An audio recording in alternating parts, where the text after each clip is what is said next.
അപ്പോൾ വസ്തുതകളുടെ അടിസ്ഥാനത്തിൽ വേണം മന്ത്രിമാർ സംസാരിക്കാൻ.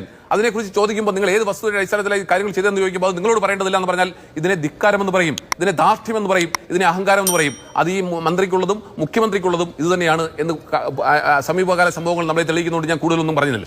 നോക്കൂ, ഇവിടെ മാധ്യമങ്ങൾ എന്ന് മന്ത്രിയോട് ചോദിച്ചപ്പോൾ അവരുടെ ക്ഷോഭമൊക്കെ നമ്മൾ കണ്ടു. ഉണ്ട് എന്ന് താങ്കൾ പരിശോധിച്ചിട്ടുണ്ടോ? ഇവിടെ ഇടതുപക്ഷത്തിൻ്റെ പ്രതിനിധി പറഞ്ഞു ഒന്നും സംഭവിച്ചിട്ടില്ല. ശരിയാണ്, നെറ്റ് റിസൾട്ട് ഒന്നും സംഭവിച്ചിട്ടില്ല. കഴിഞ്ഞ വർഷത്തെ അതേ മെത്തേഡിൽ തന്നെ എൻട്രൻസ് നടക്കുന്നുണ്ട്. പക്ഷേ ചോദ്യം സർക്കാരിനോടാണ്. ആരാണ് ഇത്തരത്തിലൊരു മാറ്റത്തിന് ശുപാർശ ചെയ്തത്?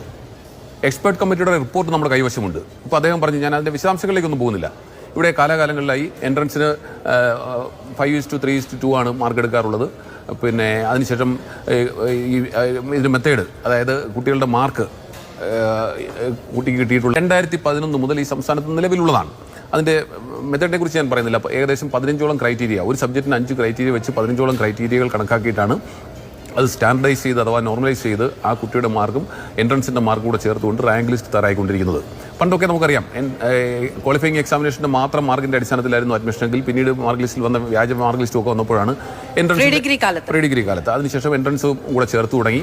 ഇപ്പോൾ പിന്നീട് എൻട്രൻസും അതുപോലെ എൻട്രൻസിൻ്റെ പരീക്ഷ മാത്രമാകുമ്പോൾ അതിൻ്റെതായ പോരായ്മകൾ ഉണ്ട് എന്ന് കണ്ടുകൊണ്ട് പാഠ്യപദ്ധതികളുടെ ഭാഗമായിട്ടുള്ള മാർക്കുകൾ കൂടി ക്ലബ് ചെയ്യാൻ തീരുമാനിച്ചു. അതിൻ്റെ ഭാഗമായി സ്റ്റാൻഡർഡൈസേഷൻ ഉണ്ടാക്കി. 2008 ആരംഭിച്ച് 4-4.5 വർഷം കഴിഞ്ഞ് 2011 ഇംപ്ലിമെന്റ് ചെയ്ത മെത്തഡോളജി തന്നെയാണ് നമ്മൾ ഇപ്പോഴും ഉപയോഗിച്ചു വന്നുകൊണ്ടിരുന്നത്. നടക്കുന്നുണ്ട്, ഈ പരീക്ഷ വരുന്നുണ്ട്, അതിന്റെ ഫലം വരുന്നുണ്ട്, റാങ്ക് പട്ടിക വരുന്നുണ്ട് എന്നുള്ളത് ഈ പരീക്ഷാ ഫലം വരുന്നതിന് 1 മണിക്കൂർ മുൻപ് മാത്രമാണോ അറിയുന്നത്? അങ്ങനെ ചോദിച്ചാൽ അതിനപ്പുറവും ചോദിക്കാനുണ്ട്. എത്ര കാലം മുഖ്യമന്ത്രിയുടെ ഓഫീസിൽ ഇത് പിടിച്ചു വെച്ചിരുന്നു ഈ ഫയൽ? എന്തുകൊണ്ടാണ് സമയത്ത് തീരുമാനമെടുക്കാതിരുന്നത്? ഒത്തിരി കാര്യങ്ങളുണ്ടല്ലോ അതിനകത്ത്. ഞാൻ അതിലേക്കാണ് വരുന്നത്. അപ്പോൾ ഇതുമായി ബന്ധപ്പെട്ട് ഒരു എക്സ്പേർട്ട് കമ്മിറ്റിയെ നിയോഗിച്ചു. ആ എക്സ്പേർട്ട് കമ്മിറ്റിയുടെ റിപ്പോർട്ട് വന്നിട്ടുണ്ട്. ആ റിപ്പോർട്ടിൽ പറഞ്ഞിരിക്കുന്ന കാര്യങ്ങളാണോ മന്ത്രിസഭ പാസ്സാക്കിയിട്ടുള്ളത്? നോക്കൂ, എൻട്രൻസിന് 5:3:2 ആയിരുന്നെങ്കിൽ ഇപ്പോൾ ഈ മാർക്കുമായി ബന്ധപ്പെട്ട് അങ്ങനെ 5:3:2 ആക്കണം എന്ന് അല്ലെങ്കിൽ എവിടെയാണ് പറഞ്ഞിട്ടുള്ളത്? ഞാൻ ആ റിപ്പോർട്ടിൻ്റെ പ്രസക്തമായ ഒരു ഭാഗം മാത്രം ഒന്ന് വായിച്ചു പോകാം. ആ റിപ്പോർട്ടിൽ വളരെ കൃത്യമായി പറയുന്നു, The committee opined that introducing a new formula or making any modification to the existing one would only be possible after thorough and detailed studies. വളരെ തറവായിട്ടും ഡീറ്റെയിൽ ആയിട്ടുള്ള സ്റ്റഡിക്ക് ശേഷം മാത്രമേ ഇപ്പോഴുള്ളതിൽ ചേഞ്ച് വരുത്തുന്നതിനോ പുതിയൊരു ഫോർമുല കൊണ്ടുവരുന്നതിനോ സാധ്യമാവുകയുള്ളൂ. It must also be ensured that any new formula is demonstrably better than the current one. As it needs more time, as it needs more time, the committee concluded that implementing a new formula this year is not feasible. അപ്പോൾ ഒരു subject expert കമ്മിറ്റിയെ സർക്കാർ നിയോഗിക്കുക. ആ expert committee സർക്കാരിന് പിന്നെ എന്താ പറയുക, report സമർപ്പിക്കുക. ആ റിപ്പോർട്ടിൽ വളരെ സ്പെസിഫിക് ആയി പറയുന്നു, ഈ വർഷം നിങ്ങൾ മോഡിഫൈ ചെയ്യരുത് എന്ന് പറയുന്നു. എന്നിട്ട് മോഡിഫൈ ചെയ്യാനുള്ള ചേതോ വികാരം എന്ത് എന്ന് മന്ത്രി പറയണ്ടേ? കൃത്യമായി മറുപടി പറയണ്ടേ? മാത്രമല്ല, ആ മന്ത്രിസഭയിൽ അത് കൊണ്ടുവന്നപ്പോൾ എതിർത്ത മന്ത്രിമാർ ഇപ്പോൾ ഒളിഞ്ഞും തെളിഞ്ഞും പരസ്യമായി പറഞ്ഞിട്ടുണ്ടല്ലോ. ആ മന്ത്രിമാരുടെ എതിർപ്പിനെ പോലും വകവയ്ക്കാതെ എങ്ങനെയാണ് മുന്നോട്ട് പോയത്?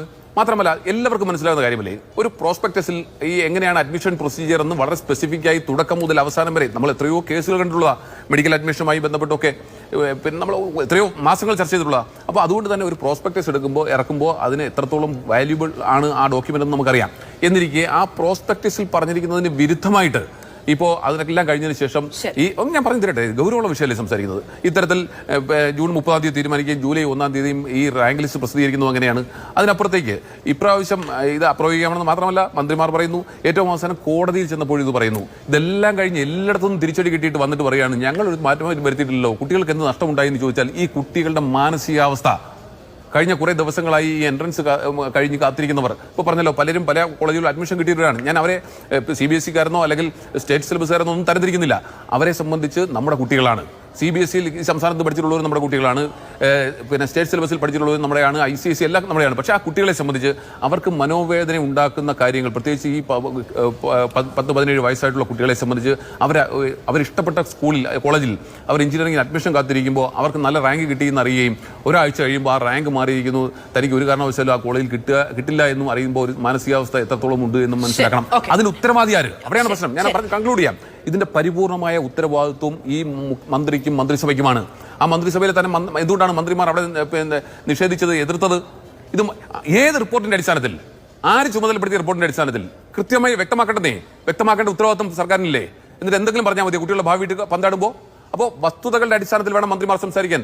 അതിനെക്കുറിച്ച് ചോദിക്കുമ്പോൾ നിങ്ങൾ ഏത് വസ്തുതയുടെ അടിസ്ഥാനത്തിലായി കാര്യങ്ങൾ ചെയ്തെന്ന് ചോദിക്കുമ്പോൾ അത് നിങ്ങളോട് പറയേണ്ടതില്ല എന്ന് പറഞ്ഞാൽ ഇതിനെ ധിക്കാരമെന്ന് പറയും, ഇതിനെ ധാർഷ്ട്യമെന്ന് പറയും, ഇതിനെ അഹങ്കാരം എന്ന് പറയും. അത് ഈ മന്ത്രിക്കുള്ളതും മുഖ്യമന്ത്രിക്കുള്ളതും ഇത് തന്നെയാണ് എന്ന് സമീപകാല സംഭവങ്ങൾ നമ്മളെ തെളിയിക്കുന്നതുകൊണ്ട് ഞാൻ കൂടുതലൊന്നും പറഞ്ഞില്ല.